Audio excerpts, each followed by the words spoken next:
Hello everybody, this is Gort. I'm doing a little updated video. I'm trying to do all my updated stuff, glory to God, before the new year because I wanted to be fully established and ready. So tonight it's going to be a very short one. I wanted to give God praise. The corn is starting to root. So, and then my wife over here says to me, "How are we going to grow corn? It's going to be a jungle." And I'm like, don't worry, I have a solution. So corn needs a lot of actually nitrogen and I believe phosphorus to grow. The jalapenos. Oh, pumpkin too. We have summer. Yeah, we could do pumpkins. Pumpkin, corn. Jalapenos have not yet taken, but I have high hopes. And speaking of pumpkins, I actually have pumpkins upstairs ready to be rooted. And over here, we have hollyhocks, which I'm trying to encourage her to root up and grow. They're about a 2-year crop. And then I also have, if I can get it, I also have, these are cantaloupe, which is in the melon family. It's a vine. A lot like a pumpkin, but pumpkin's part of the squash family. Over here, we got growing lemon, which for about 2 weeks I left in the bag, and then I took off the outer peel of the lemon seed just so it should root. Okay. These are the banana seedlings. My wife looked at them and she's like, they look kind of weird for banana seedlings. So, sorry, banana seeds. So, I got them off Amazon. We'll see if they're actually bananas or if they're something else. I don't know. And here we got orange seeds, which I had apple, but they're orange. And then so those are the main seedlings. I'm trying to do all the updates now, but we do have a breakthrough with the corn. And this is not just your yellow corn. This is actually Indian corn. It's colored corn. It's like a dark maroon red color. We'll actually see if the plant gives off maroon red. You notice how I have them with a little bit of air and there's a little bit of moisture in there. Not a lot, just enough though. And they're right by the stove here, so they're rooting up really nice. So that's a technique. It's basically a greenhouse inside of a house. So if you're in an apartment building or a small dwelling, you can easily do this. And I will show you a trick that I may have up my sleeve, if God allows it to be, the soil conditioning. I'm coming up with a solution right here, and I really think this is going to help a lot of people out with indoor plants that can't grow outdoors. This stuff right here, it's one of my secret weapons, but I will tell you what it is, and I will release it in this video. It is eggshells, it is lemon zest, and it is tea bags, black tea bags, green tea bags. Not the tea bag itself, the component inside. I drank the tea, let it dry out, just like this actually. I'll show you right here. Let it dry out. And then I took it, I put it in there because it has a lot of nutritional base value. The calcium and just the compost itself from the lemon zest and the eggshells. I think this would be a great slow release nutritional value to the soil. And also you could add coffee grounds into this for your nitrogen fix, which the corn's going to definitely need. So this aids a lot of different things. And actually, I will show you what an end result will look like. If we go right upstairs, we will show you, well, actually, I do have one seedling that came through the soil. So up here, I know it's hard to see. Here, let me try to, okay. So the oranges are really starting to grow.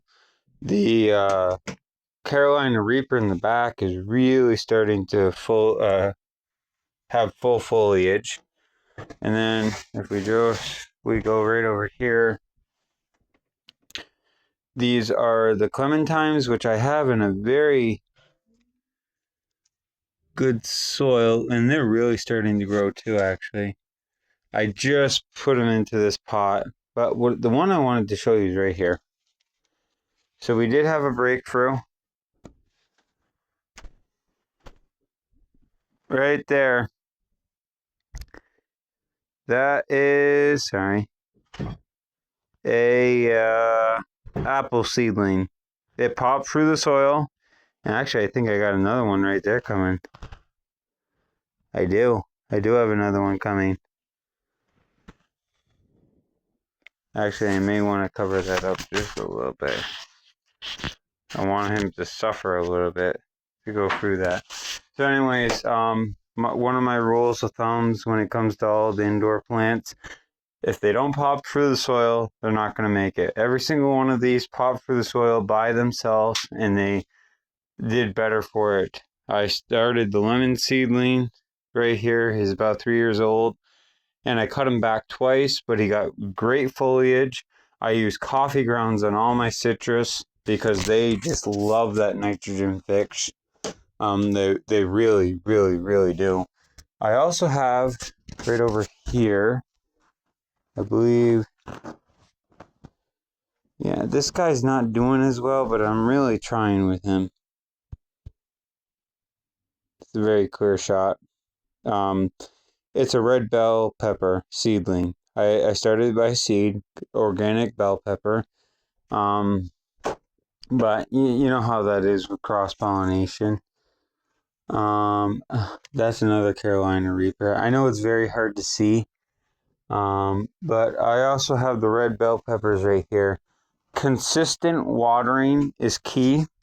Not over watering, but consistent watering. And look, I got my second set of leaves. That is highly encouraging coming from a bell pepper that I ate. I got 3, 2 of them are starting right there, if you can tell.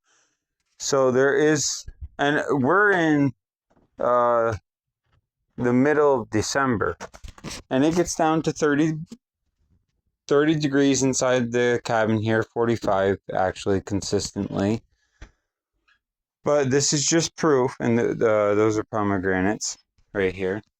Is just proof that you can in fact grow by seed and actually get fruit. What I'm going to do with the trees is once they're old enough, I'm going to graft them over, put a good variety on them. This is actually all for her. And you notice how I monitor everything. I'm making sure the leaves have all their foliage, their color, that they're not crimpling, because the plant will tell you what's wrong with it. Of course, when we were over in Tivoli, hello, when we were over in Tivoli, a lemon seedling this big is just a seedling. But over here, it's almost halfway growing. And you're like, why is that? Because over there, it's the absolute perfect conditions for any citrus, any tropical plant. Of course, they do full yields of pineapple, papaya, you name it. Anything tropical, they pretty much do. Over here, this is a rarity. This is the minority. But over there, it's abundant. So pick and choose. However, when it comes to the apples and the pears and the cherries and the plums, you can start them indoors and you can grow them outdoors because they are cold hardy. And that's actually what's master over here.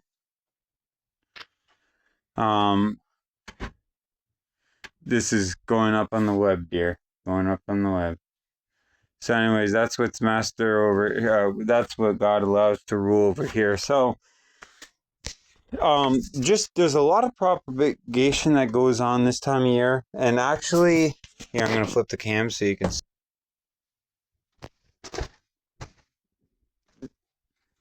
Actually, I can't flip the cam.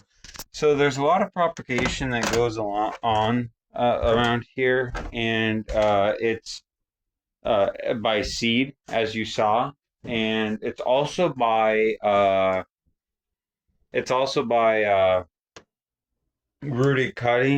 Cuttings. Which in another month I'm actually going to be rooting up the grapevine. It's Concord grape. I'm also going to do the other grape, which I believe is a Sauvignon, Italian variety, if I'm correct. I'm going to root up both. I'm going to show you a very special technique that somebody taught me. Again, this is a way to get more of something that you really love. And once these seedlings take, I'm going to show you how to root them to get more of that same genetic. Because propagation is a great means to carry out certain traits that you want to keep. Um, Now, it's not going to be easy, but it will save you money. It will be a great effort onto God, especially if it's for God. And it will just give you a great bonding time with your knowledge, or if you're with the family.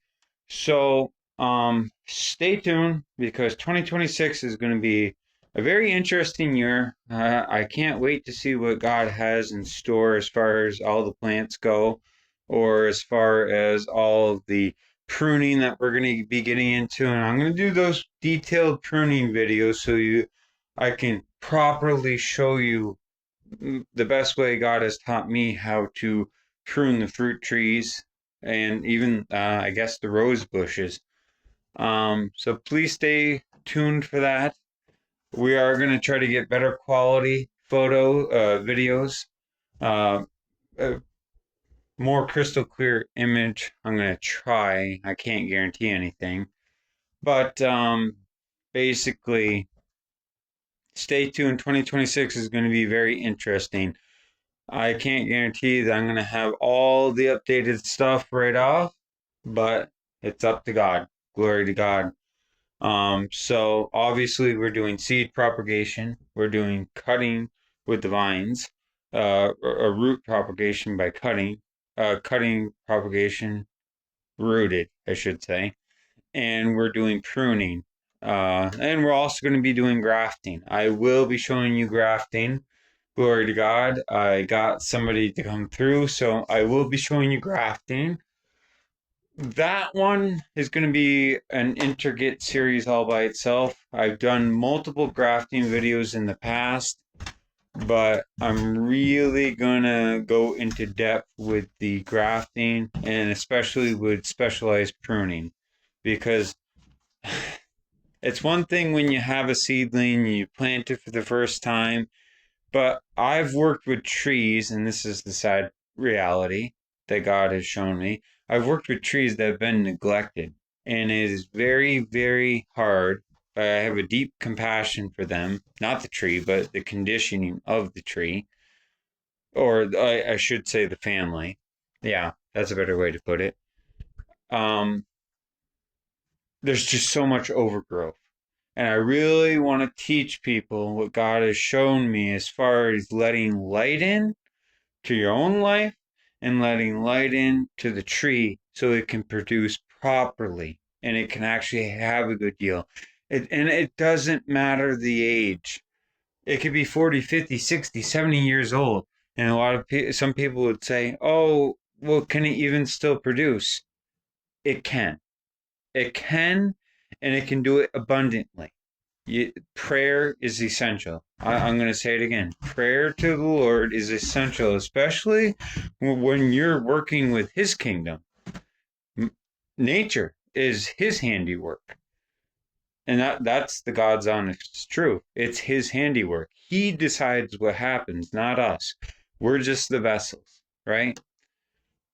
So, with that being said, I really want to go deep into severe apple pruning on neglected trees. That's really hitting a chord with me, because I see it so much around here, and it's really quite sad. I mean, and the landowners, I should say, don't even know what's happening. They don't even realize what's happening, and it's really sad to me, because it it's it's not hard to see once your eyes open to it, you know. So we're definitely gonna hit on that. Specialized severe apple pruning, and we'll stem into pear and maybe plum, because I do have a couple of plums that I could show you, but definitely apple. It's the most abundant around here. Second to that is pear, and then after that it would be cherry, peach. Plum is a European plum is a big thing in the North Country too because it can survive the winter. So we may hit up on those other categories, but there's so many apple trees, and I just want to make a better understanding if the Lord allows me to. It's up to Him, not me. About how to correctly go, and it's very tricky sometimes because it depends on the tree and it depends on God. Again, you are just the vessel. God is the one who does all the foreknowledge. He Glory to God is what I say. So I will leave you with that. I'm trying to get all my bases covered for the new year. And we have a new person with us right over here who will be starring in some of these propagational videos and pruning videos. This is my wife, May.